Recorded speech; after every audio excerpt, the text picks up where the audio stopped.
makikipag-charutan sa inyo tungkol po dito sa napakalaking isyu sa Pilipinas tungkol sa Dengvaxia na pinagkakaguluhan sa Pilipinas at hanggang dito nakakarating na rin sa ibang bansa yung isyu na hindi po tinatanggap ng Sanofi or ng ating Department of Health dyan sa Pilipinas na tayo po mga Pilipino ay ginawang inibig. So dahil po hindi nila tinatanggap ng word na yon, inibig, ang itatawag ko na lang po ay isang ginawa po ang mga batang Pilipino na human medical experiment dito sa bakuna ng Sanofi. Kasi mahirap gumamit ng word na ayaw nilang tanggapin. Yan, naghanap ng mas magandang mahal ko mga kababayan. Itong ginawa sa mga bata sa atin ang mawalang pangong sa yung sinasabi natin ang kabataan ay nakakasa ng kaya ay talaga naman po hindi ko maintindihan kung ano sasabihin. Pero tama po yung sinasabi ni Harry Roque na huwag po tayo mag-panic.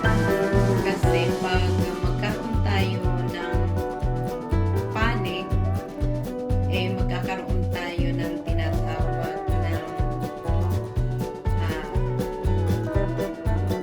psychological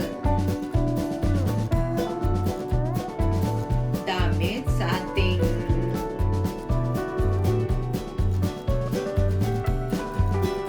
buhay. So, ang mas maganda na lang yan ay makipag-ugnayan po tayo sa ating tinatawag na mga local governments. Unang-una doon po sa ating mga eskwelahan. Kung ang anak niyo po ay nag-aaral na napagunahan nito Dengvaxia, makipag-ugnayan po kayo sa mga teachers. Pag hindi po inaksyonan ng mga teachers sa mga paaralan, ay magpag-ugnayan po kayo doon sa tinatawag nating Department of Health sa DSWD. Pag hindi pa po nila inaksyonan, ay gumawa po tayo ng paraan na makalapit po tayo kay Department of Justice again. Pero ibig ko pong sabihin ay huwag naman po tayo lahat magtiring kay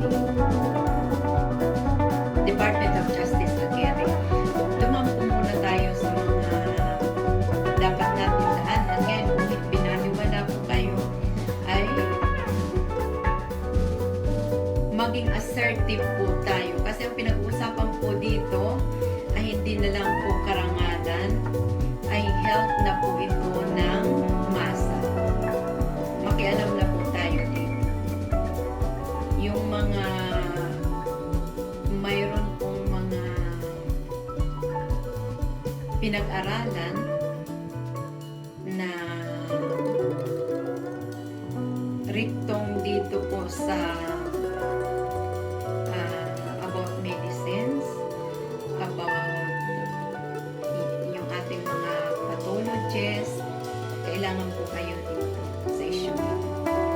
Yung ating mga researcher dyan sa Pilipinas. Yung ating mga matatalinong estudyante sa UP. Instead na pinagkakabalahan nyo po yung rally ng rally po kayo sa kalye, this time yung mga utak nyo po ay gamitin nyo po sa gobyerno. Para mapakinabangan din naman po yung mga katalinuhan nyo. Bali, ang gawin nyo po mga taga-UP kasi I don't know kung fully equipped pa rin po kayo ng mga laboratories. Kasi noon nung mga researcher kami is minsan nakikigamit po kami ng mga equipment ng UP at saka yung kanilang botanical garden ay ginagamit namin para sa botanical experiment. So siguro naman ay magkakaroon ng pakinabang ang mga utak nyo dito sa napakalaking pagsubok sa health ng ating mga kababayan.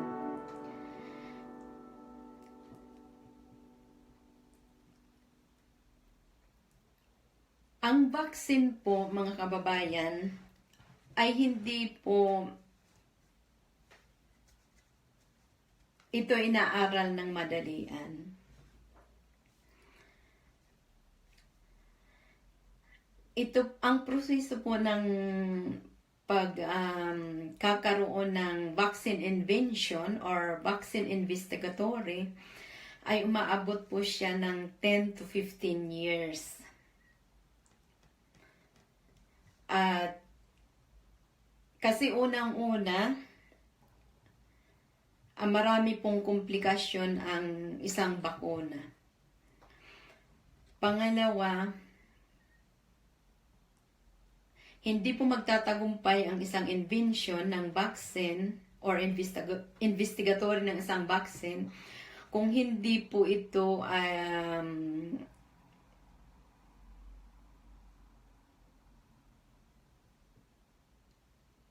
makiki-involve ang public at mga private sectors and of course yung manufacturer na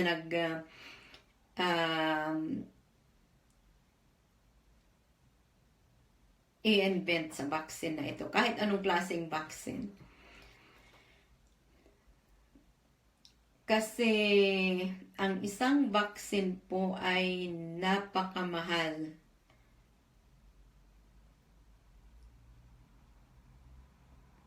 Mamaya po sasabihin ko sa inyo kung bakit mahal ang isang vaccine investigatory project. Ipapaliwanag ko po sa inyo mamaya-maya yun.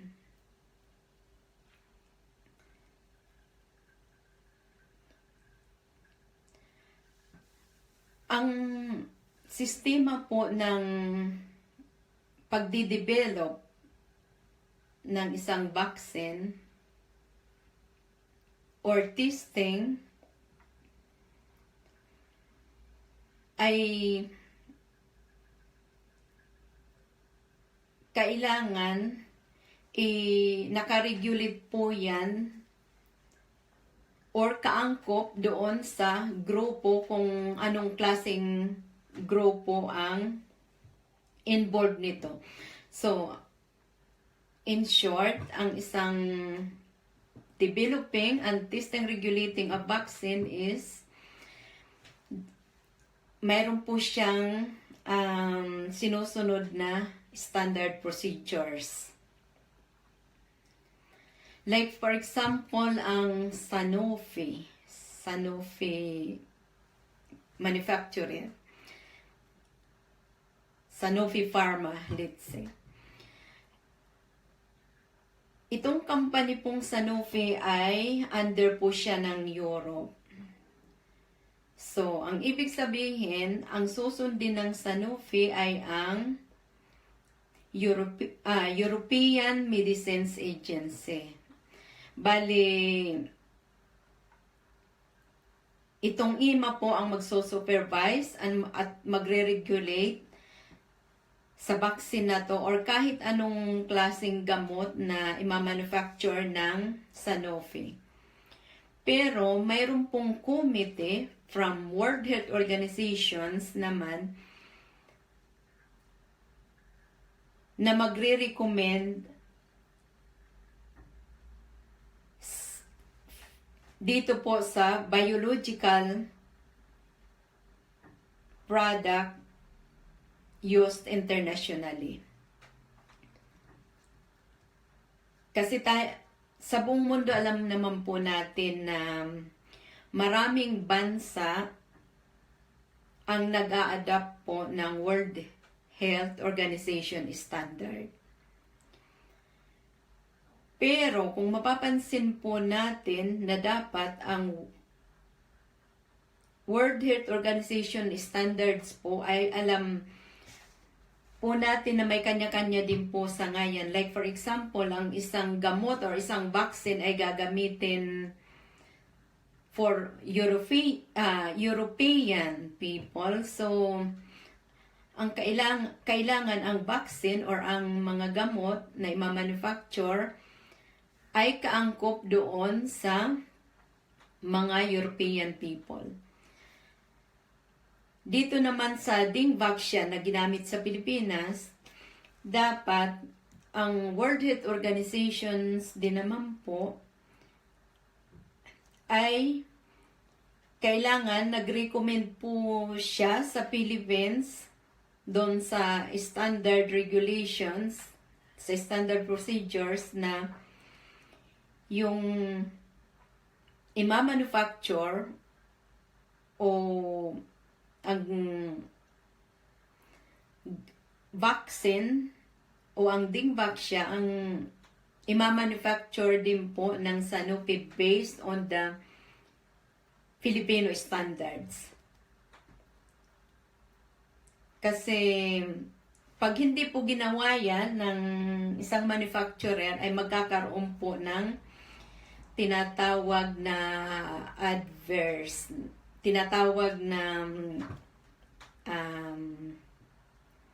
complex, yung tinatawag na mga side effects.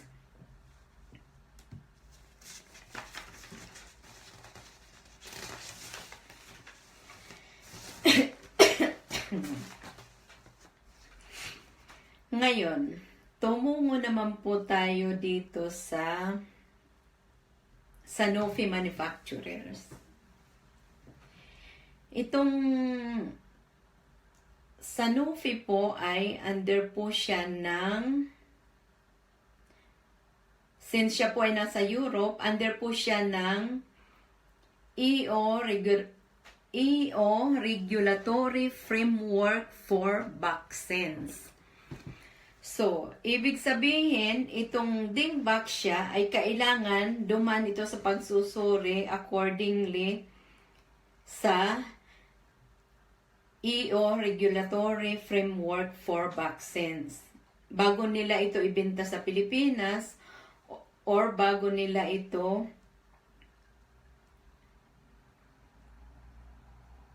ipamahagi sa Pilipinas. Kung yun po ay binili ng gobyerno, bago po nila ibenta sa gobyerno ng Pilipinas, or kung ginawa po ang mga kabataan natin sa Pilipinas na human vaccine experiment investigatory, so dapat ang Pilipinas po ay hindi magbabayad sa Sanofi. Sondern, bagkos ang Sanofi po ay magbabayad sa pamahalaan ng Pilipinas kasi ginamit niyang mga, hindi ko naman po sasabihin na biktima, kasi either na pag ang itong itong kanilang investigatory vaccine experiment ay maging successful. So, maganda po ang may dudulot sa mga bata. But, pag naging failed or unsuccessful, so, kawawa ang mga batang pinag-eksperimentuhan nito. Kaya, yun po kailangan magkaroon ng investigation ang legislative natin dyan sa Pilipinas. Kailangan po ni Department of Justice maging assertive tungkol po dito. Kasi kung mayroon pong pagkakamali, kung sino man ang nagkamali dito ay dapat pong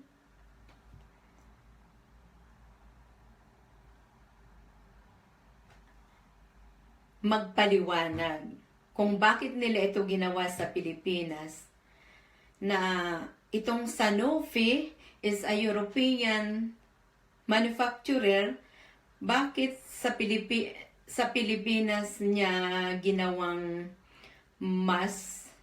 bakit niya sa Pilipinas ginawa ang mass experiment or vaccine investigatory experiment. Hindi ko po sinasabi na ginawa yung mga ginipig ang mga kabataan sa Pilipinas o ang mga tao sa Pilipinas. Kasi ayaw niyo po yan tanggapin, so kailangan gumamit po tayo ng higher word.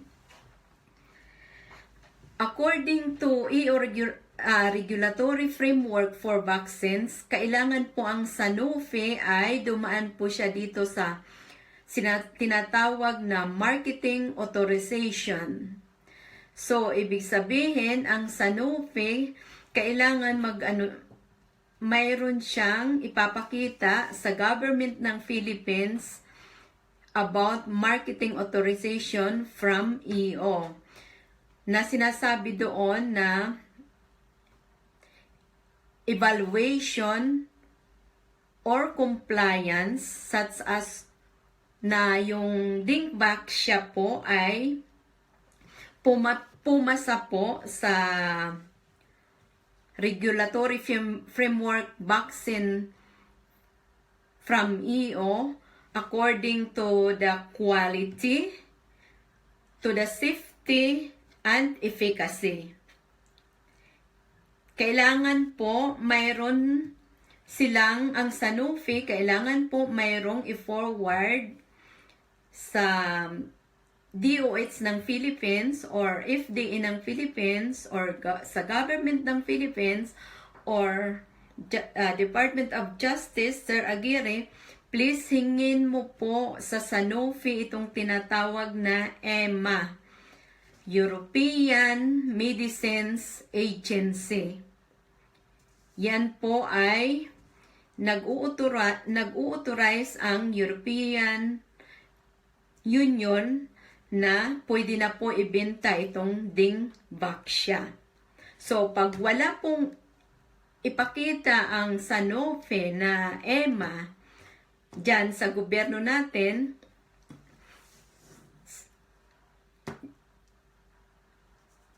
please po, Justice Aguirre, kasuhan nyo na po ang Sanofi.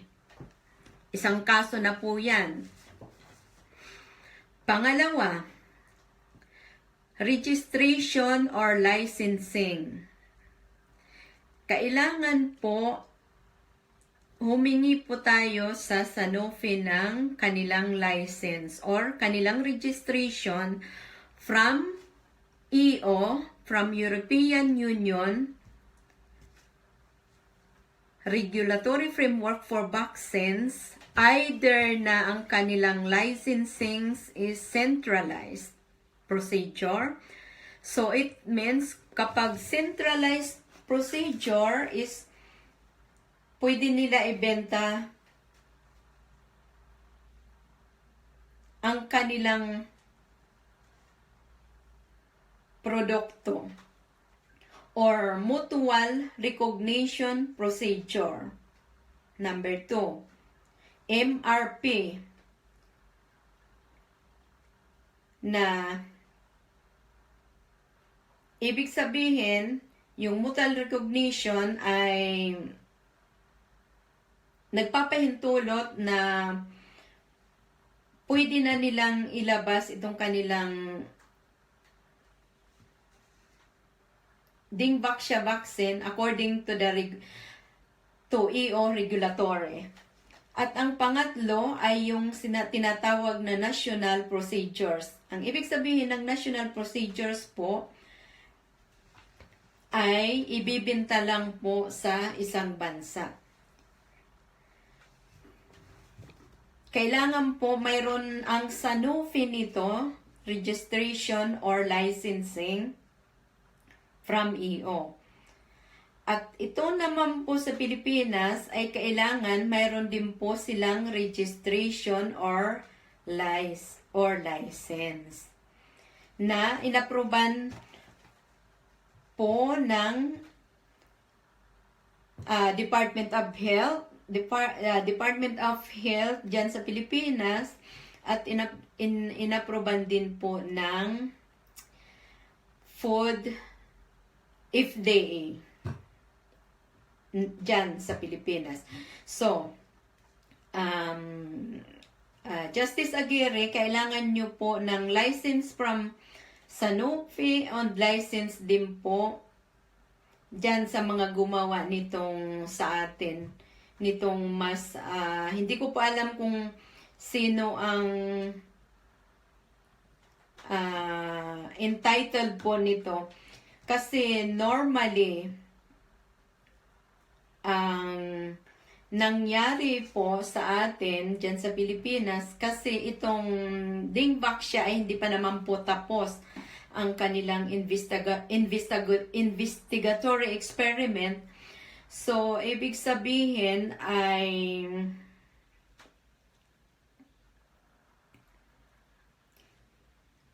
ang Sanofi, pinakiusapan ang government ng Philippines na mag-sponsor sa kanilang investigatory experiment.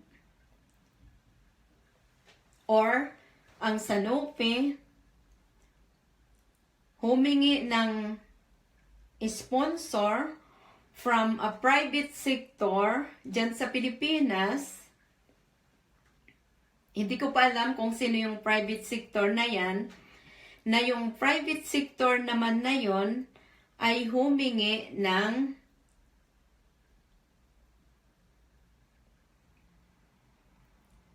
in short, ang private sponsor dyan sa Pilipinas at ang government ay nagkaroon sila ng connivance. Nagkaroon sila ng connivance na ay, oo, maganda nga itong investigatory experiment vaccine ng Sanofi. So, gawin nating mas actual demonstration sa mga Pilipino. So, ang ibig kong pong sabihin dyan ay hindi lang po ang government ang may kasalanan dyan. Ang may kasalanan po yung una-una po yung Sanofi. Pangalawa, yung private sector dyan sa Pilipinas na pinakiusapan ng Sanofi.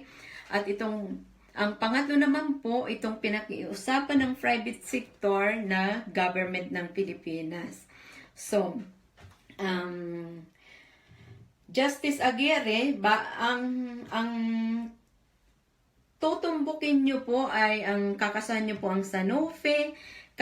Hanapin nyo po kung sino sa Pilipinas yung private sectors na yan na pinag-iusapan ng Sanofi. Kailangan managot po sila. Siya po ay kasuhan nyo. So, bali Sanofi ang kakasuhan mo, yung private sector.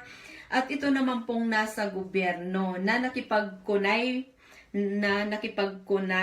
doon sa private sectors. So, bali, Secretary Aguirre, tatlo po yung kakasuhan nyo po dito sa sitwasyon na to.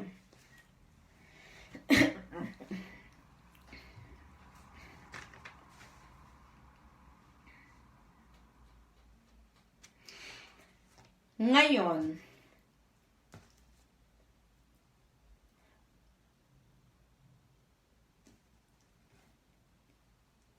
Secretary Aguirre, kailangan nyo rin po makuha yung tinatawag na quality assessment na ginawa ng manufacturer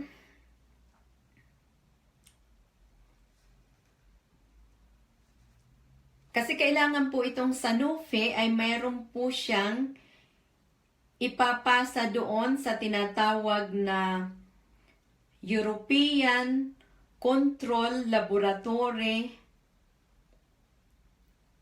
or European Directorate for Quality of Medicines. Kailangan Sec.Garin ay maipakita ang Sanofi po sa inyo at hanapin nyo po ito kung sa Sanofi at least kasi siya yung taga-Europe. Kasi ang Sanofi lang po ang makakakuha nitong tinatawag EDQM, Directorate for Quality of Medicines. European Directorate for Quality of Medicines. Pag wala ang Sanofi niyan, so ibig sabihin, ang Sanofi is not allowed na ibigay yan dito sa Pilipinas at gawing investigatory or gawing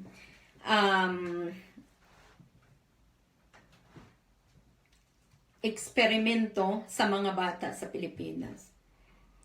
Wala pong karapatan ang Sanofi na gawin yan. At lalong-lalo nang kung walang karapatan ang Sanofi na gawin niyang mass experiment or mass investigatory experiment for human in the Philippines, mas walang karapatan ang kapwa nating Pilipino na taga-gobyerno. Para kipa ng taga-gobyerno mismo ang magkakaroon ng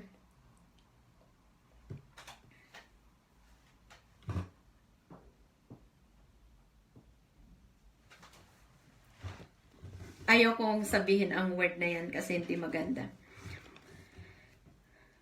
Sa mga kabataan na siyang inaasahan nating pag-asa ng ating bayan.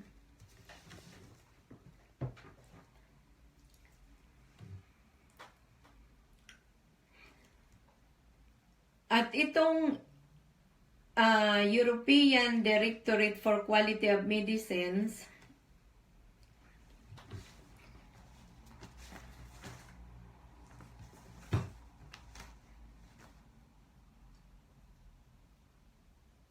ay pwede rin pong yung tinatawag na European Pharmacopoeia Secretariat. Mayroon din po silang responsibility for legislation to ensure ng quality or standard ng manufacturer. Para i-legalize nitong Pharmacopoeia Secretariat na ang Dengvaxia ay or ang manufacturer, ang Sanofi, ay safe doon sa mga taong babakunahan.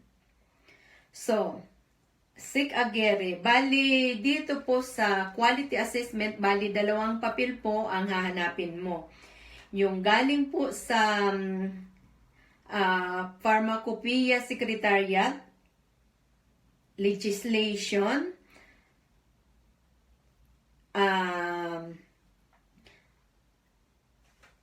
kailangan may pakita po sa inyo ang Sanofi dyan, at from European Directorate for Quality of Medicines. So, bali dalawa po dyan ang kailangan yung mga papilis. So, ang dami nyo pong kailangan ng mga papilis, Sec.Garin, bago po tayo mag-react. So, kaya kailangan po ang utak natin ay kailangan kalmado at mag-iisip kung ano ang dapat na procedure na gawin. And then, dahil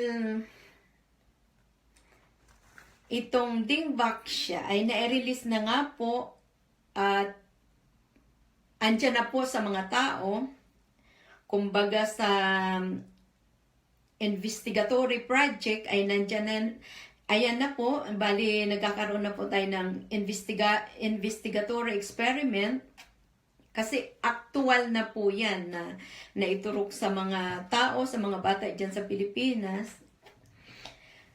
Kailangan po ay magkaroon ng talaga namang malawakang surveillance ang ating mga taga DOH, Department of Health, ang ating mga taga DSWD, ang ating mga taga Department of Education, kasi karamihan po ng mga bata ay mga nag-aaral ang mga naturukan. At saka yung mga taga FDA po, makialam na po tayo. At saka yung mga magulang din po ng mga naturukan ay makipag-cooperate po tayo. Tama po yung sinasabi ni Harry Roque na huwag magpanik, bagkos ay magkaroon tayo ng pagtatanong-tanong. Kung tayo pong mga magulang ay hindi po tayo marunong mag-research, mahirapan po tayo. Kasi ang research paper po ay, kung hindi mo pagtutuunan, ang isang research paper ay napakahirap pong basahin. Maluluka ka. Kaya lang, kailangan po makialam po tayo dyan. Kung hindi po natin kaya mag-research on our own, magtanong-tanong po tayo doon sa may mga alam. Especially po doon sa mga pharmacology, sa mga pharmacists na tinatawag natin. Baka mayroon naman dyan mga pharmacologists na mababait, bali mag-share sila ng kanilang pinag-aralan, so para hindi na po kayo mag-research ng katakot-takot. Napakahirap po mag-research para sabihin ko po sa inyo. Kaya lang, sa isang researcher, bali wala yun. Ako naman po, isa po akong Pilipino na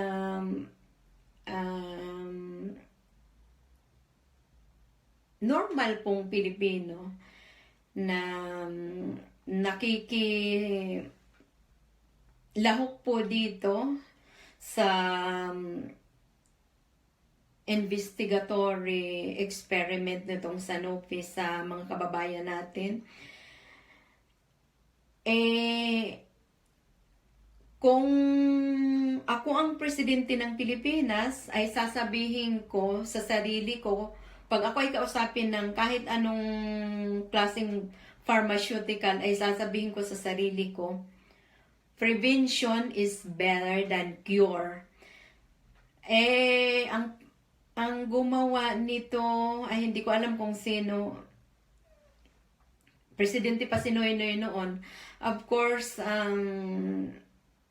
isa siya sa mga nag-decide noon, pero of course marami siyang mga kakunaybans niyan, hindi lang siya.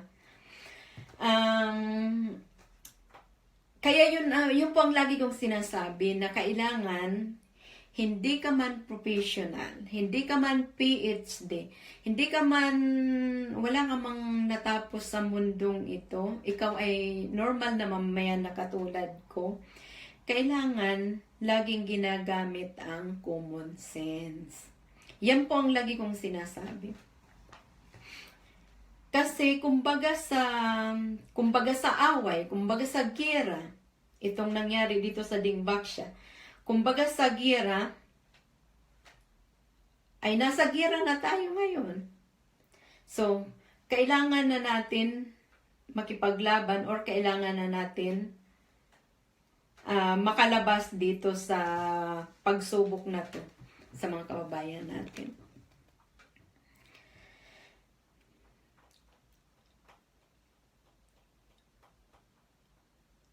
Of course, dito sa surveillance na to,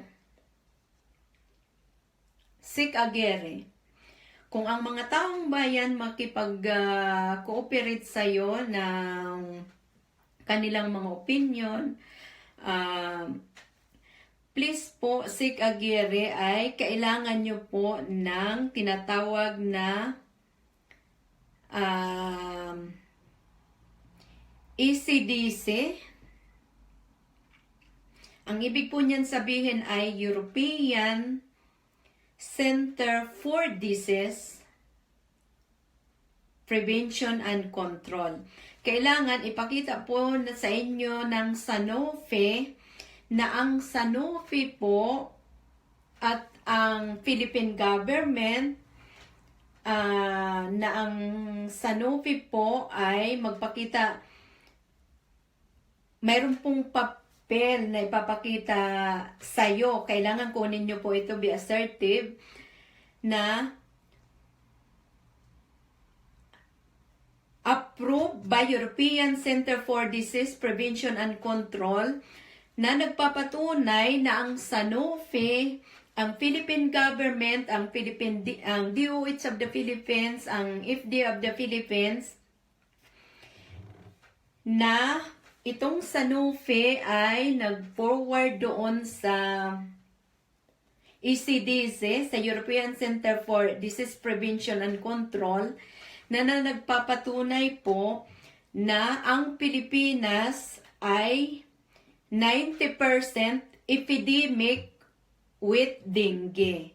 Pag wala po yan, Sec.Garin, karagdagan po yan na ihahablan nyo po ang Sanofi. Ito pong tatlo, Sanofi, itong private sector of the Philippines na kinausap ng Sanofi, itong mga nasa gobyerno na nakipag-connivan. So, tatlo po sila. Pag wala po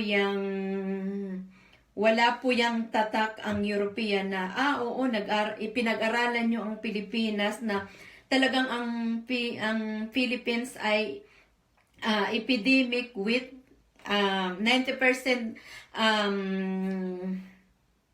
may 90% epidemya ng dengue.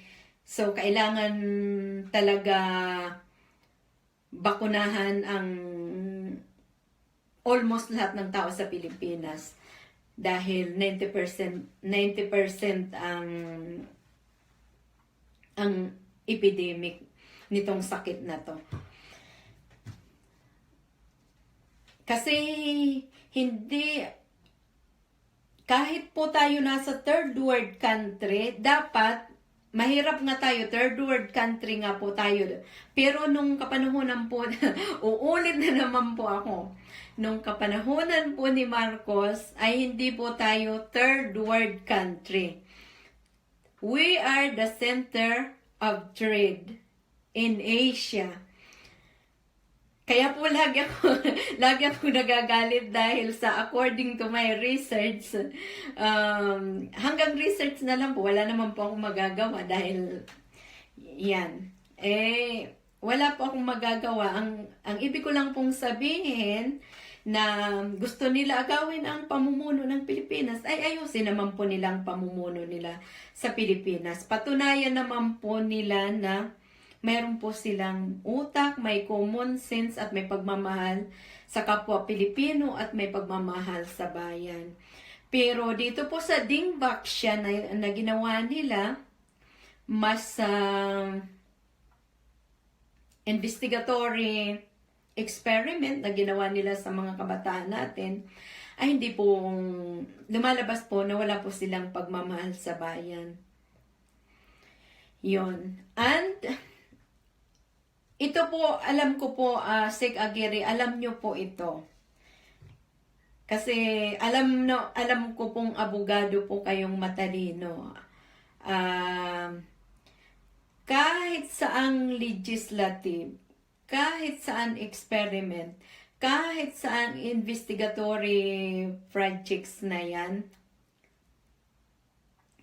mali po yung sinasabi ng Sanofi na 2.5 years lang ang kanilang approval or European legislation. No, hindi po 2.5. 5 years po ang approval through European legislation. 5 years po. So, wag po kayo dito maniniwala sa Sanofi.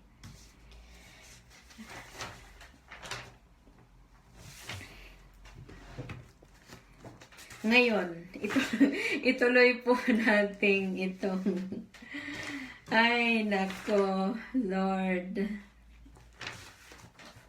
Sana po, Sec.Garin, itong sinasabi ko po ngayon sa'yo ay hindi man po akong abogada, hindi man po ako PhD, wala man po akong doctorate, ako po ay isang normal na mamayang Pilipina lamang. Sana po ay may konti po akong may anbag na tulong itong paglalahad ko pong ito sa iyo. Ang totoo pong pag-aaral tungkol sa vaccine o sa mga bakuna. Ang standard na testing po talaga or experiment or pagtitest ay hindi po directly na ginagawa sa mga tao. Which is na yung po ang ginawa ng Sanofi. Tinisting sa mga Pilipino. Ang standard po ng pag-i-experiment sa ganitong mga komplikadong experiment, dahil ang isang vaccine po, ang isang bakuna po, ay alam naman po natin yan na alam po yan ng mga doktor, alam po yan ng mga pharmacist, alam po yan ng mga pathologist, alam po yan ng mga nasa DOH, alam po yan ng mga taga-FDA, alam po yan ng kahit normal na mamayan katulad ko, alam ko rin po yan na ang composition po ng isang bakuna or isang vaccine ay mayroon po diyang mga particles of viruses. Kaya nga lang, itong mga particles of viruses or mga bacteria ay pinahina na po yun siya. Through to the process of laboratory. Bali, ang composition po niyan ay mahihina na mga viruses or mga bacteria or plus mga bacterial toxins. Ano po ang toxins? Yung mga bacterial toxins po ay yung pong mga bakteryang lason. Yun po yung mga substances derived from pathogens. Ang hirap pag-explain pag hindi po kayo medical expert.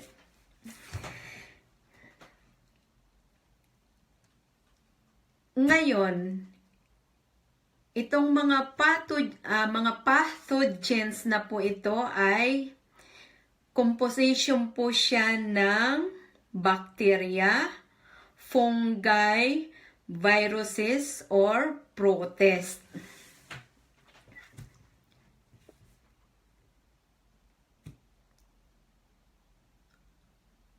Plus toxins. So, ibig po natin sabihin, nakakabahala po na ang gagawin nating experiment ay yung human. Na pwede naman po nating gawin experiment through yung tinatawag nating exploratory in nature. Regulation, oversight as the candidate vaccine through sa mga prosesong tinatawag natin na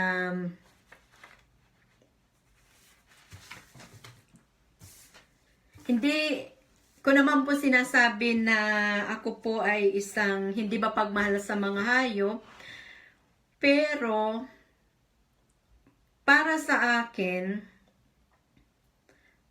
ay bago natin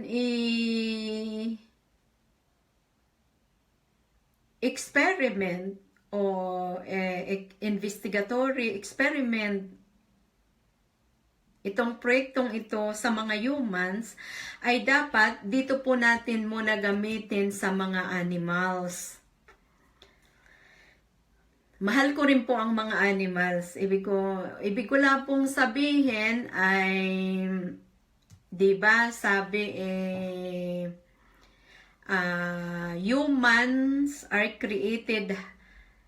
humans are also an animals but higher than all. So, ang ibig ko pong sabihin ay katumbas lang po tayo ng animals, pero tayo po ang pinakamataas na uri ng animals. So, kung po pwede lang po sana, dapat ang ginamit po muna nitong Sanofi at nitong gobyerno natin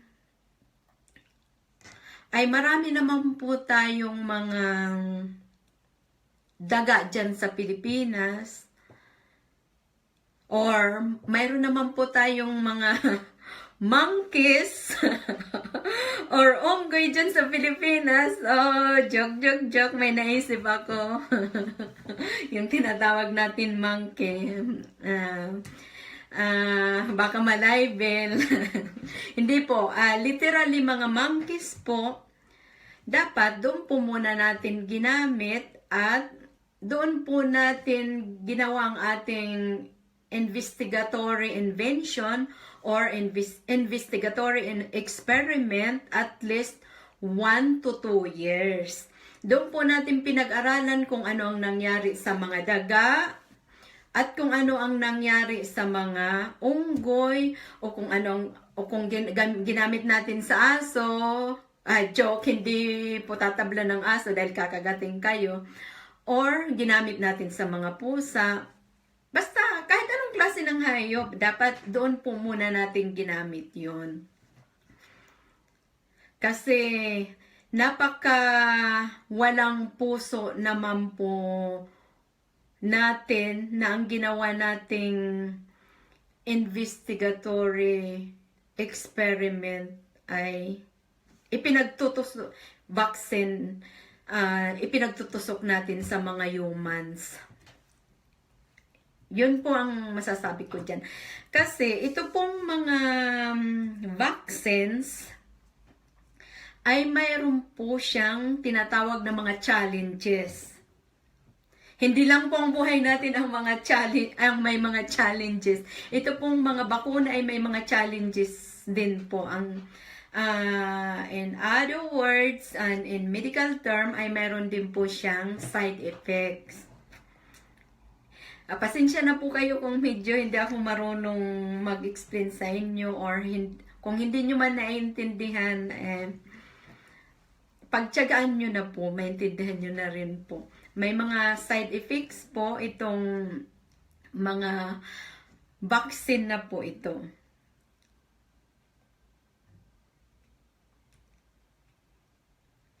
Yung iba po, ay hindi po, sometimes hindi po ito nagiging progresibo. At yun nga po yung sinasabi ko, it's well and good kung itong experiment, itong investigatory Dengvaxia experiment is successful, makakatulong sa mga naturukan. But, kung failed ito, kung hindi po siya successful, edi kawawa naman yung mga humans na yun. So, Secretary Aguirre, ang masasabi ko lang po sa inyo, dito sa mga sinasabi ko po, matatapos na po itong lahat ng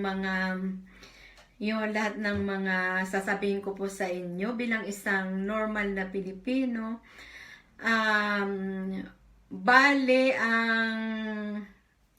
ang puporso nyo pong cases dito sa Sanofi, dito sa private sector private sector dyan sa Pilipinas at yung kakunaybans niya na nasa gobyerno sa Pilipinas ay dalawa po na isasampan nyo po sa international, sa ICC po, bali dalawa po. Kung member po tayo ng ICC, magsampa po kayo ng dalawang cases against dito sa tatlong ito. Una po, human rights violation. Bakit po human rights violations? Kasi pinagtutusok nila sa mga tao, sa mga bata, ng hindi pa nila alam kung itong kanilang investigatory experiment, vaccine experiment is successful or not. Kaya po kakasuhan niyo po siya ng human rights. Kasi sumubra po sila ng 20 to 80 people na kanilang pinag-eksperimentuhan. Human rights violation at saka connivance po of corruption. Bali corruption. Dito po sa Europe, ang mangyayari po niyan, dito po sa corruption, kung sino po ang mga kakunaybans dyan lahat, yung kunaybans ang private sector, kung kunaybans ang mga nasa gobyerno, kung kunaybans ang Sanofi, ay iporso nyo po ito dito sa Europe. Kasi dito po sa Europe, mahalaga po ang pinagtutuunan po yan ang mga cases ng human rights violation at saka corruption. Ayaw po ng mga European ng corruption. Pero may corruption din po sila dito, pero in a professional way po. Pero pag mayroon po nagsusumbong sa kanila about this corruption, talagang ultimong sentimo or brief na lang ang natitira sa mga gumagawa ng corruption na yan. Yan pang pagkakalam ko. Pag dito nyo po yan isinampa sa Europe. Natural, dito po kayo magsasampay yan sa Europa kasi ang Sanofi po, Sanofi company ay from Europe. So, yan po, Secretary Aguirre, nang masasabi ko po sa inyo. Kasi, alam nyo po kung bakit itong Sanofi at itong private sector sa Pilipinas ay nakipag-conniveance kung kanino sa government. Kasi, hindi po makakayanan ng Sanofi ang isang mass investigatory human experiment. Kasi napakamahal po yan. Ipagpalagay nyo na po, isa akong nanay.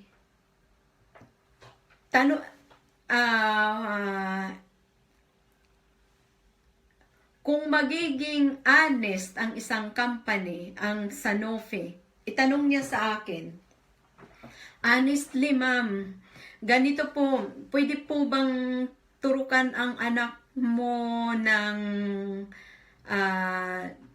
Dengvaxia? Bibigyan kita ng 1 billion. Kaya lang, ito po ang mga magiging natural, nanay ako, tatanungin ko itong Sanofi, like for example, bakit? Ano ba yung Dengvaxia na yan? Ma'am, sasabihin ng Sanofi, ma'am, yan po ay aming invention, new invention vaccine. So, dahil hindi naman po ako tanga, tatanungin ko dito sa taga Sanofi, ano ba ang mga composition substances ng Dengvaxia na yan? Natural kung magiging honest ang Dengvaxia, kaya po pala yung mga taga Department of Health, yung mga pathologists, yung mga chemist dyan, lahat, mayroon pa pong natira na mga gamot dyan sa Pilipinas. I-test nyo po kung ano ang mga substance composition po ng Dengvaxia na yan. Para at least ibigay nyo po kay Secretary Aguirre kung ano po yung mga composition. Kasi according sa akin, pero hindi naman, according to theory, pero hindi naman po pwede na ang isang experiment ay laging theory. Kailangan po mayroong actual experiment. So, kayo po dyan sa Pilipinas na mayroon po kayong Dengvaxia, kayo po ang mag-actual experiment sa mga composition na yan, kung ano talaga ang nasa loob na yan.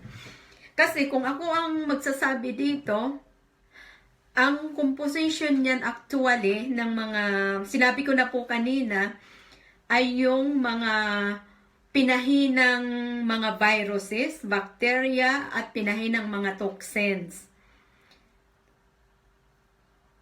Kasi mag-i-experiment ang itong manufacturer na itong Sanofi na yan, kung ano ba itong kanilang investigatory is lalabanan pa ito, mas ano ba ng antibodies nitong mga taong ito, or matatalo ang antibodies nitong, in short, titingnan kung ano ang mangyayari, kung may infect ba itong mga target nilang pathogens. yun po yun ang ano. So, ibig sabihin, ipinapakita ko lang po sa inyo dito, Secretary Aguirre, na hindi po totoo na ang government natin ay, kung ang gobyerno natin ay may common sense, hindi po dapat ang gobyerno natin ay magbayad ng 3.5 billion piso sa Sanofi. So then, ang Sanofi po ang magbabayad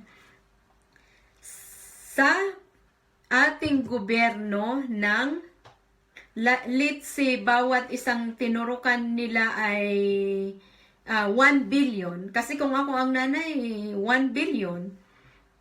Doon sa tinurok nila sa anak ko.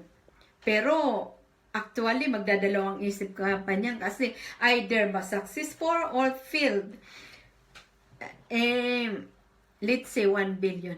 So, kung 733,000 ang naturukan dyan sa Pilipinas, Sec.Garin, singilin nyo po ang Sanofi ng 1 billion each sa mga tinurukan nila. Yan po ang tawag po niyan ay hindi po bayad, estrafe. So, kakasuhan nyo po sila, yun po ay estrafe. Ewan ko ano ang words po dyan sa Pilipinas. Basta ang alam ko pong word ay estrafe. Estrapa, estrafe, o whatever. Yun po yun. Kasi, hindi po nila sinunod ang mga standard regulations.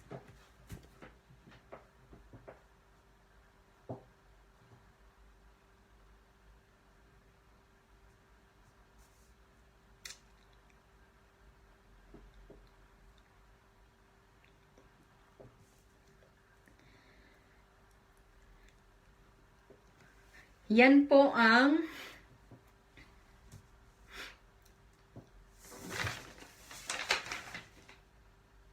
Yan po ang aking maiko-contribute. Ngayon, ang isang clinical study, halimbawa man, example, Sumbay, Spain. Ang gagamitin po ng itong vaccine investigatory experiment, ang gagamitin po ay humans. Ayaw po nila gumamit ng animals, gusto nila gamitin ang humans. Hindi po nila pwede gamitin ang mga bata. Ang dapat po nilang gamitin, kasi ang mga bata po ay, sila po ay mga pag-asa po ng bayan, ang tawag ko dyan. But internationally word, ang mga bata po, sila po ay mga productive humans. Sila po ay mga produktibong mga human being. So, ibig sabihin, itong paano nga matatanda na katulad ko. Joke! Hindi naman po ibig sabihin na itong mga matatanda na po katulad ko ay wala na pong silbi sa mundo. Ibig ko pong sabihin, ang ibig ko lang pong ipaliwanag dito na magkaroon man po ng risky reaction or risky adverse na tinatawag. Scientifically word. Magkaroon man po ng failure ng experiment, hindi man po nag-successful itong vaccine na to,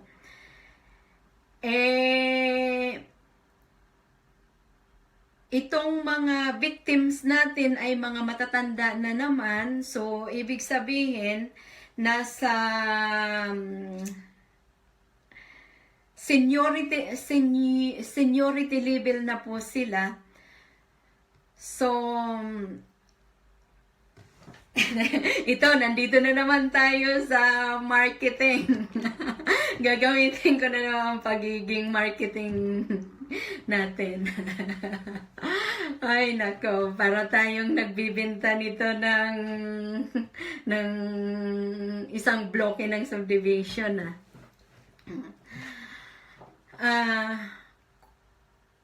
kumbaga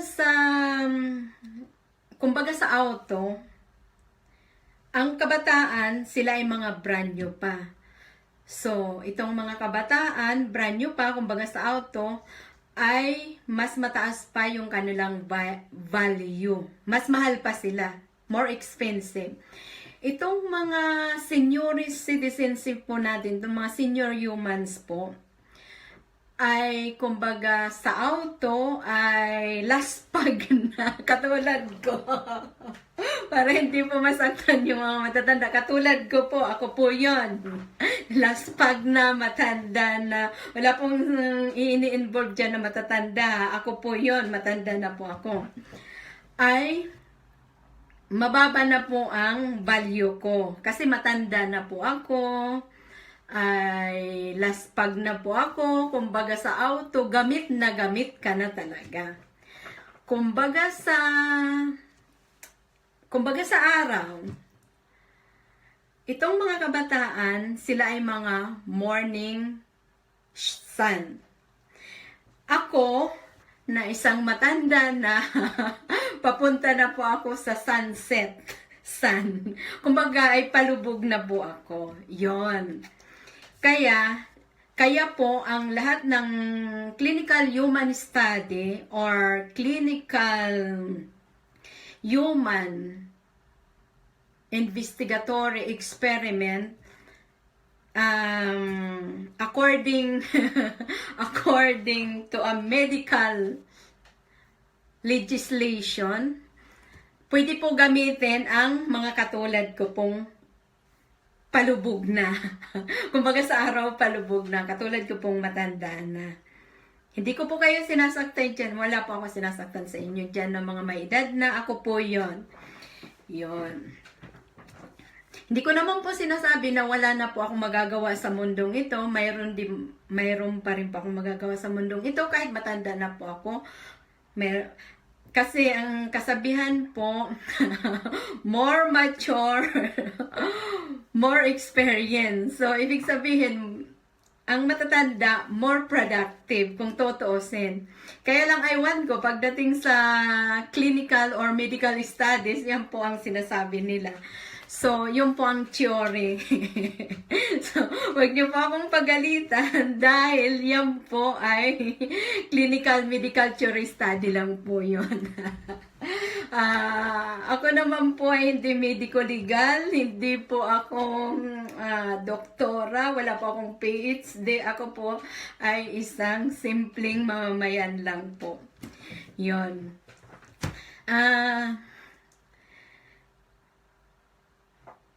Yan po ang, at saka kahit po katulad ko rin pong mga matatanda na ang ginagamit ng medical studies, human experiment studies or investigation, medical experiment, human medical experiment. Hindi po pinapayagan ng sobrang dami. Mayroon din po siyang limit. From 20 to 80. So, kailangan hindi rin po kayo pwede mag-exist ng 80 katao. 80 katao lang po. Hanggang 80 katao lang po. Kapag human vaccine or any kind of drugs na investigatory human experiment na pag gagamitan nyo po ng tao, ng human, ay kailangan hindi po kayo lumampas ng 80 katao. So, ibig sabihin, Sec.Garin, mayroon na naman pong nilabag itong Sanofi, mayroon na naman pong nilabag itong, according yan to the medical clinical studies. Mayroon naman po nilabag itong private sector dyan sa Pilipinas na nakipag-connivance po dito sa government ng Philippines. Hindi po kayo dyan kasali. Basta hanapin nyo na lang po kung sino dyan yung mga ka-connivance na yan. Kasi ayaw ko po mag-pinpoint yung sino po ang mga pangalan dahil nasa Europa po ako. Wala po akong kakayanan dyan magtuturo sa inyo. Baka po ako ay manuno. Kaya Secretary Aguirre, gamitin nyo po ang inyong power. Be assertive, common sense. Lahat ng matatalino dyan sa Pilipinas, gamitin nyo na po. Yung pang sinasabi ko na instead po na yung mga matatalino natin ay ipinapadala natin sa Amerika, ipinadadala natin sa Europa, ipinadadala natin kung saan-saan. Gamitin naman po natin dyan sa Pilipinas.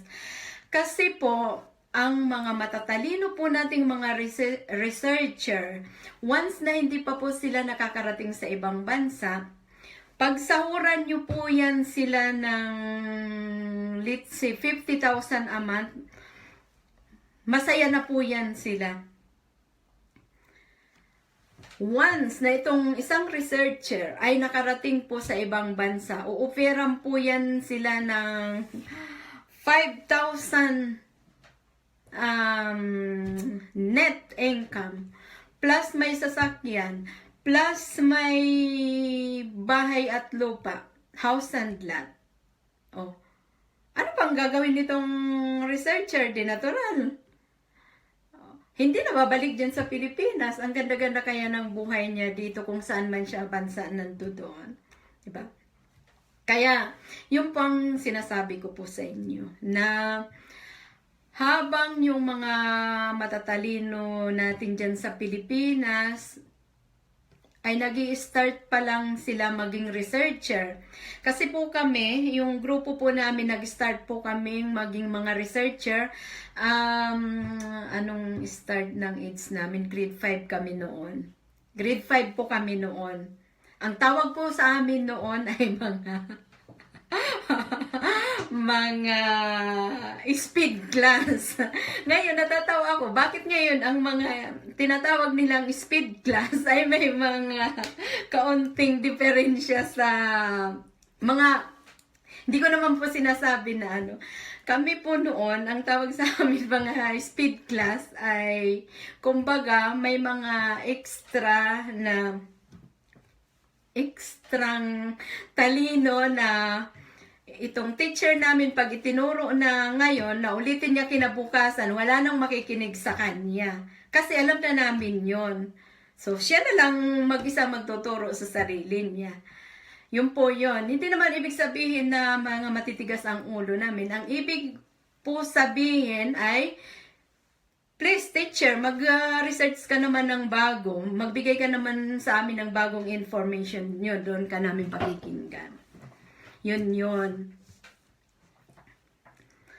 Kaya, yun nauubos po yung matatalino natin dyan sa Pilipinas. Kasi, yun po ang nangyayari. Ang government po natin, mula nung nawala si McCoy, mula nung nawala si Marcos, ulitin ko na naman, ay hindi na pinahalagahan ng gobyerno natin. Kasi ang pinahalagahan ng gobyerno, unang-una, kung paano nila ang Pilipinas paghahati-hatian, paano nila ang mga confiscated na yaman ng Pilipinas ibubulsa. Yun ang sinasabi nila, corrupt ang mga Marcos, pero ano naman ang ginawa nila? Pinagkukuha nila kung saan-saan, tapos ipinasok nila sa bulsa nila. Sino ngayon ang corrupt? Diba? Kaya, magsitigil nga kayo dyan. Pakwila lang yun. Tuloy po tayo dito sa clinical study ng human vaccine clinical study experiment. Yun.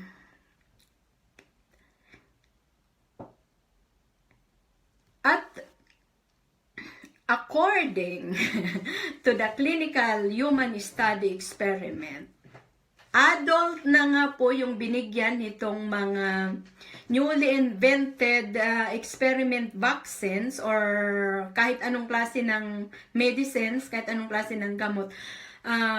Matatanda na po ang binigyan, pero dapat ang manufacturer, ang Sanofi, itong private connivance ng Sanofi, itong government, puspusan po ang kanilang surveillance, ang kanilang pagmumonitor dito sa mga taong ginawa nilang experiment.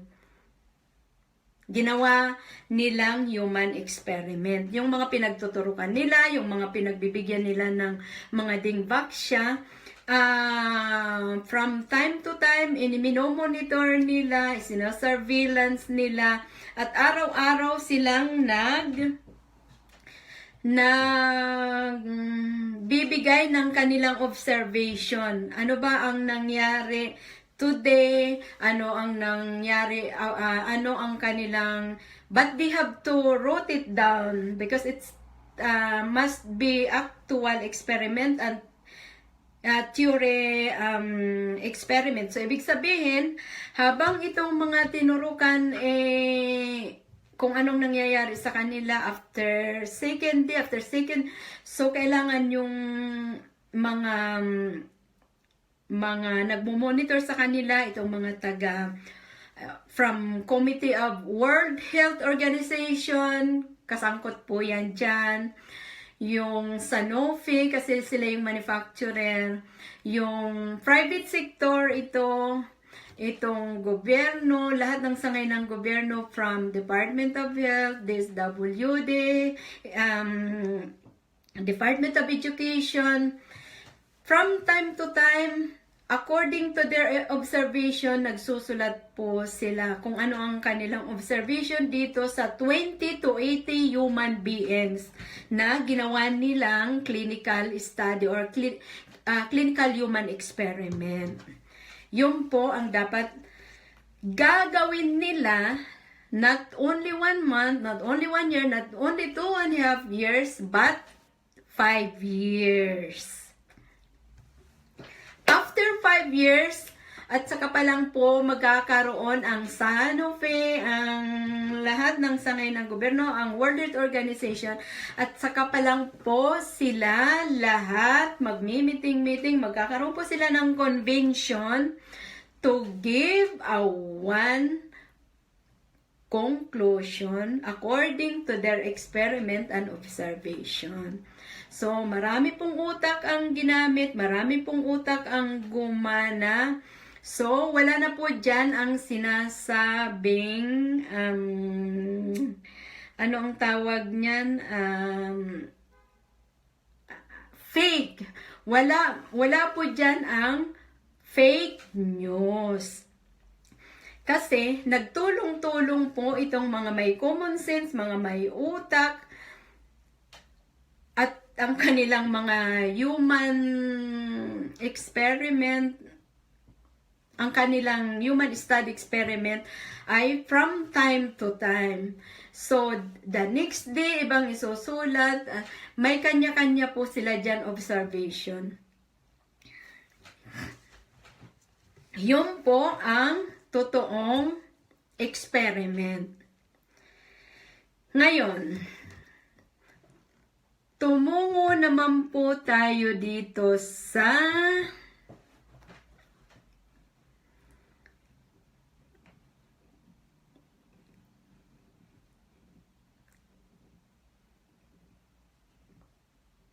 mga mangyayaring, let's say, habang nagkakaroon sila ng theory observation, experiment, actual experiment, diyan po lalabas ngayon ang mga riske, ang tinatawag na itong 80 katao, 80 human beings, ay hindi po pari-pariho ang kanilang pagtanggap doon sa let's say Dengvaxia. So magkakaroon po ng individual na tinatawag na observation. So, itong mga scientists, let's say, itong mga researcher, halimbawa, may dumating ang time na dito sa 80 human beings ay nagkaroon ng isang risky situations. So, ngayon, dito ngayon pag-aaralan kung ano yung composition ng kanyang mga antibodies na hindi nakapag-prevent dito sa kung ano ang kahinaan ng kanyang katawan. Anong kahinaan ng kanyang katawan? Bakit hindi niya na-absorb or na-prevent itong, let's say, Dengvaxia, to be specific. Kasi kahit anong medicines naman po, pwede doon i-apply. So, let's say, Dengvaxia. Doon ngayon, magkakaroon ng masusing pag-aaral. So,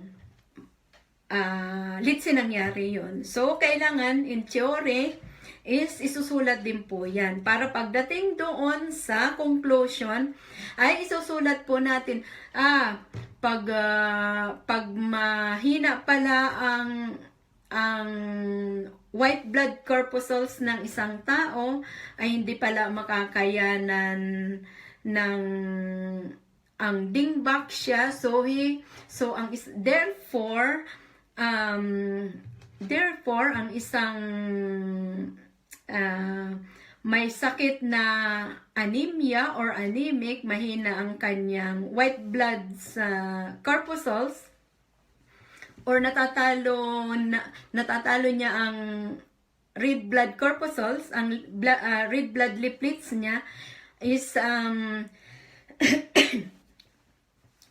hindi po siya pwedeng bakunahan, ay pwede na rin po yan isulat dito sa tinatawag natin ng partial conclusion. Hindi pa po yan real conclusion, partial pa lang po yan. Ngayon, ito namang malulusog, natural, pag-aaralan nyo rin po O dito nag-work itong Dengvaxia na to dito sa mga tao. Kaya susulat din po nyo. Bad or worst, kailangan nakasulat po yun in theory. Kasi paano kayo magkakaroon ng conclusion without observation? Ngayon, ang ginawa nyo po sa mga bata ay tinusukan nyo lang po sila ng tinusukan without massive surveillance, without massive control, surveillance, and theory experiment. Basta pinagtutusukan nyo lang po yung mga batang yun. Ang tawag po sa inyo ay mga kriminal po kayo. So, hindi lang po, Sec.Garin, hindi lang po human rights violation ang ginawa nila sa mga batang ito na pinagtutusukan nila, 733,000 human beings.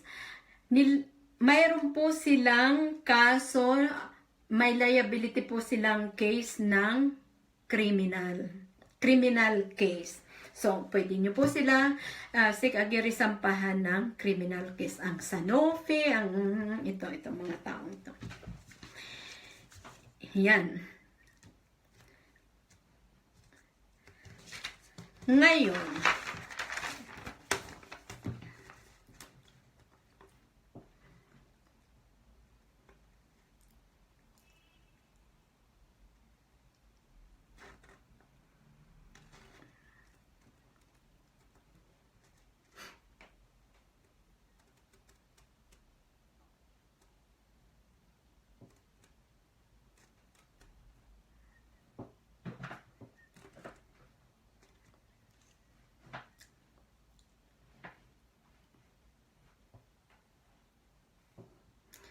lahat po ng vaccine ay may tinatawag po siyang vaccine adverse event repeating system. Bali, Sec.Garin, research nyo na lang po ito kasi ito po ay according to legal legislation po ito. Itong vaccine adverse event repeating system, itong VAERS kung tawagin. Bali, ang pwedeng magkaroon ito ng theory yung medical words, yun na nga yung mga medico-legal at yung mga legislatora. Ngayon,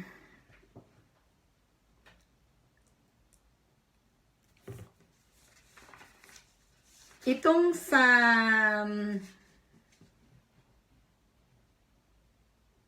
Sanofi,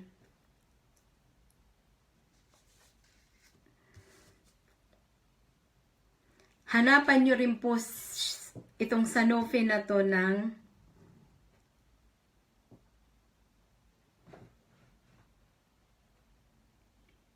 mga papel galing sa CDC. Ang tawag po niyan ay Centers for Disease Control. Kasi nagsisinungaling po sila na 90% epidemic po ng dengue ang Pilipinas. But I'm pretty 100% sure na ang mga dengue cases sa Pilipinas po ay very isolated po. Kaya kung sasabihin nila na 9 out of 10, so ibig sabihin 90% out of 100 is epidemic. Mali po yan sila. Kaya pwede nyo rin po sila kasuhan ng fake news. Yung pang tinatawag na fake news, joke. Meron po kayo, kasi kayo pa ay abogado, Sec.Garin, meron po kayong dapat i-kaso dyan sa kanila. Dahil nagsisinungaling po sila. Yan po ang masasabi ko po sa inyo. Ngayon, i-explain ko lang po ng kaunti itong about pathogens. Kasi napakahirap po nito mag-explain kasi hindi naman po ako medico-legal.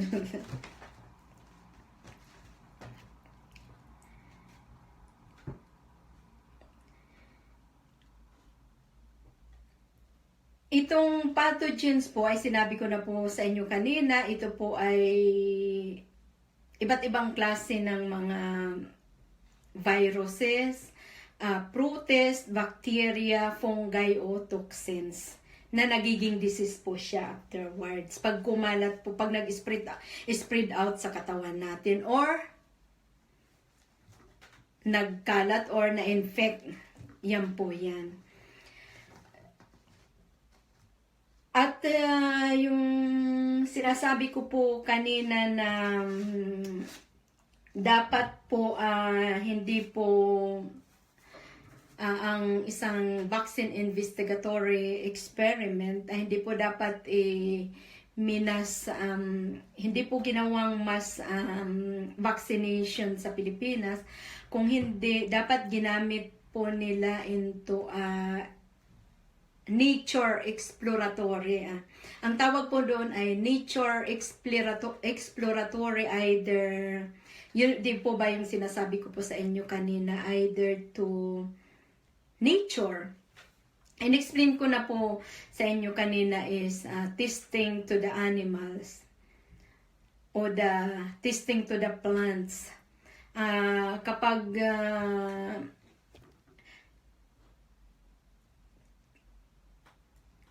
kasi kailangan malaman natin kung ano yung mga properties of immunogenicity.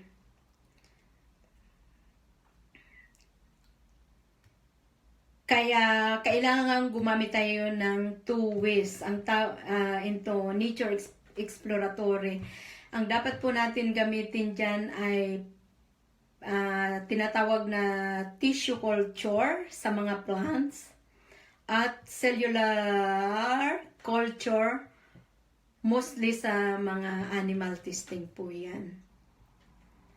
Pwede rin po natin gamitin yung cellular culture sa human, but mostly sa animals po yung ginagamit. Kasi ang tawag nga po natin dyan ay nature exploratory study.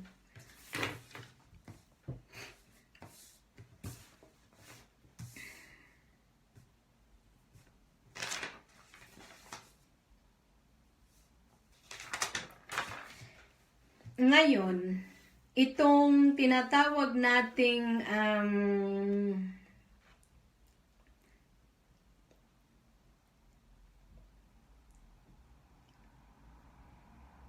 immunogenicity, yung ini-immunize natin dyan sa, ang composition po dyan sa bakuna na yan, para magkaroon tayo ng stronger immune system. Yun po yung tinatawag na yan. Mayroon pong dalawang properties yung immunogenicity po. Ang tawag po niyan ay, yung una po ay immunogen. Ang immunogen po ay substance po na nag-induce po siya sa immune response. At mayroon din naman po tayong sinasabi na antigen. Ito naman po yung ang antigen po ay yun naman pong mga substance that is capable of binding specifically to the components of the immune system such as the antibodies. Nasabi ko na rin po yan kanina. Kaya lang, baka hindi ko po na-explain ng mabuti. Yun po yun. Bali, yung tinatawag nating immunogenicity ay may dalawa pong properties. Yung pong immunogen and antigen. Ngayon, itong itong immunogenicity po ay may 4 pong responses sa ating katawan. Kumbaga, in medical term, mga side effects, or mga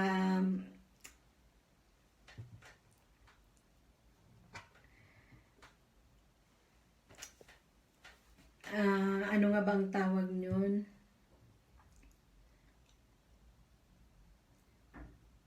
May kanya-kanya siyang epekto sa katawan natin. May kanya-kanya siyang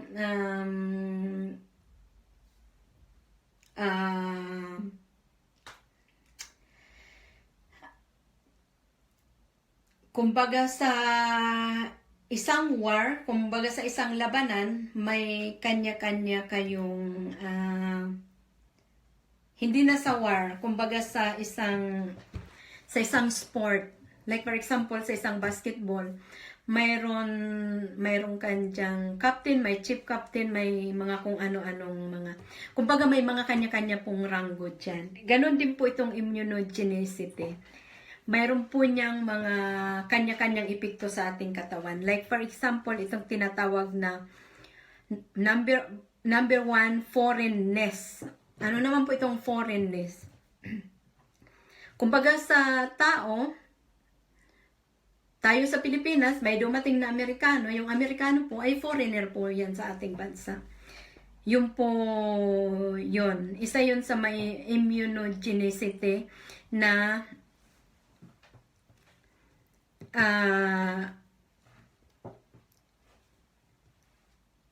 pumupunta sa ating katawan.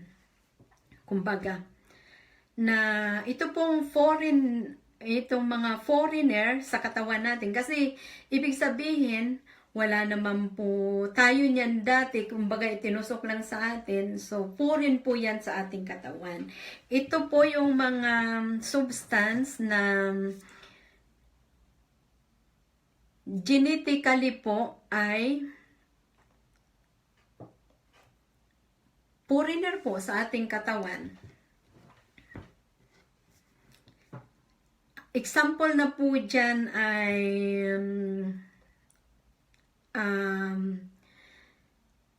kumuha tayo ng blood ng aso. Iturok natin sa kapwa aso. Yun po, ang immunogenicity po doon ay wala. Wala po doon. Alam niyo po kung bakit? Wala. Kasi aso, positive is none. Is X. Wala, di ba? Pero, kung kumuha tayo ng dugo mula sa aso, let's say, tinurok natin doon sa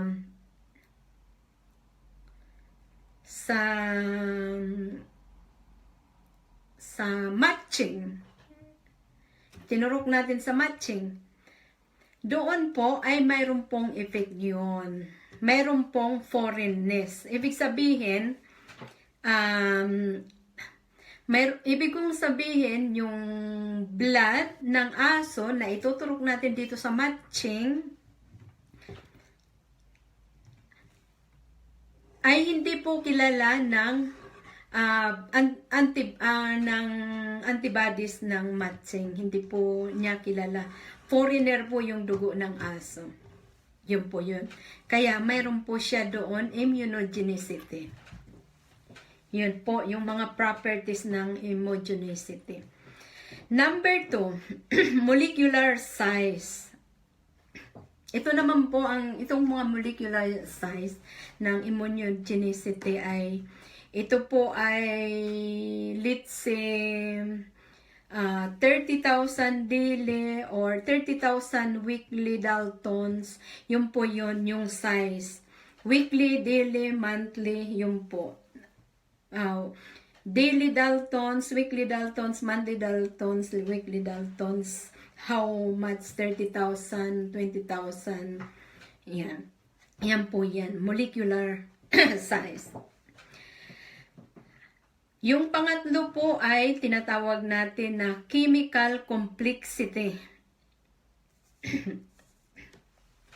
Yan.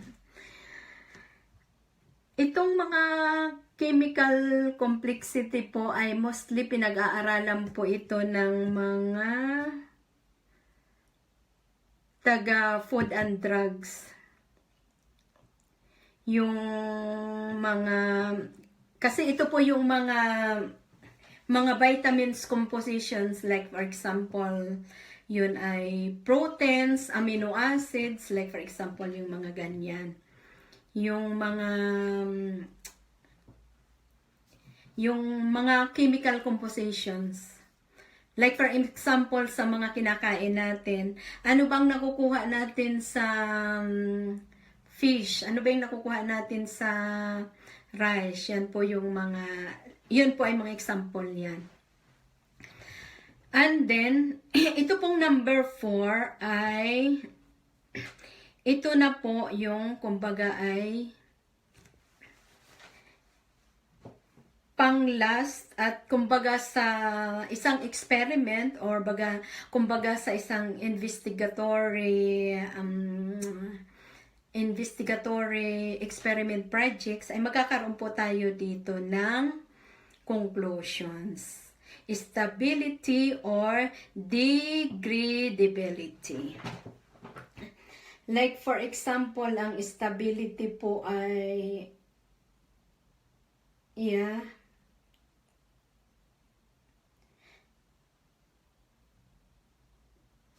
kunin na lang po natin sa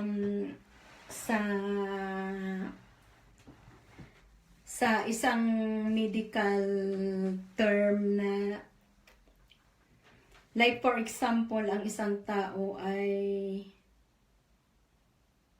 nagpabago sa kanyang katawan.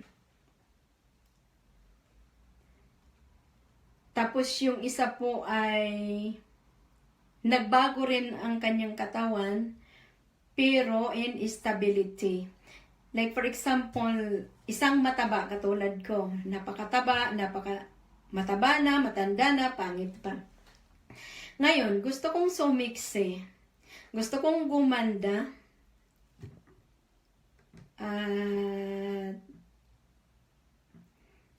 Gusto kong sumiksi.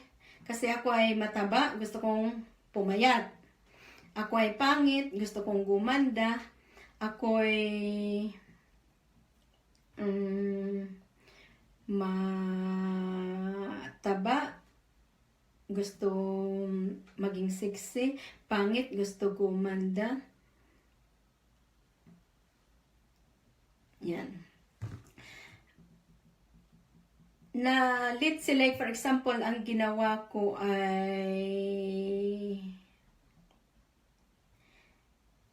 ang ginawa kong proseso, ang immunogenicity na ginamit ko po doon ay pwede naman po ako magpa-liposuction, pwede naman po ako magpa-retoke, pwede naman po ako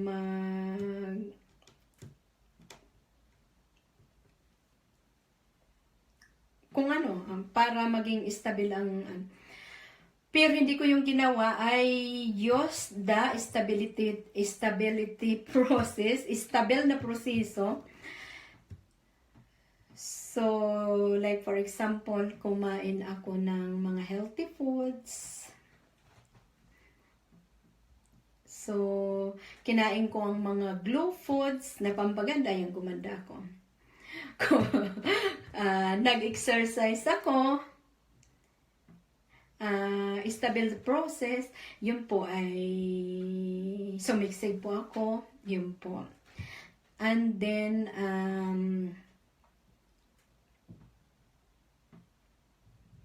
nag-exercise po ako, ayan, pumayat po ako. Yun po yung tinatawag na immunogenicity and stability process, stable ka doon. Ito namang sinasabing degradability. Degrade. Ibig sabihin ay mga degraded, mga not normal, kumbaga.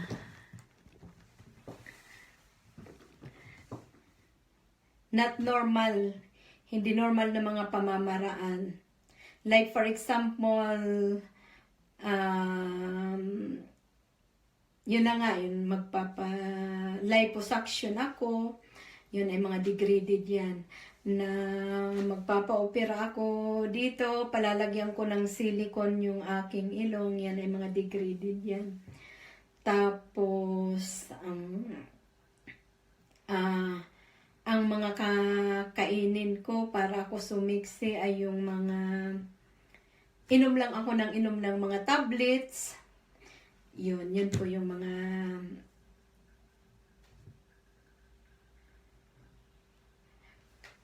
yun po ang immunogenicity na pareho po yan nagwo-work sa ating katawan. So, it's up to you which one to choose. Kung alam po natin na ikasisira ng ating katawan, bakit natin gagawin? Kung alam natin na ikabubuti ng ating katawan, bakit hindi natin gagawin? Ganon po yan. In short, yan po ang conclusion ng isang vaccine investigatory experiment.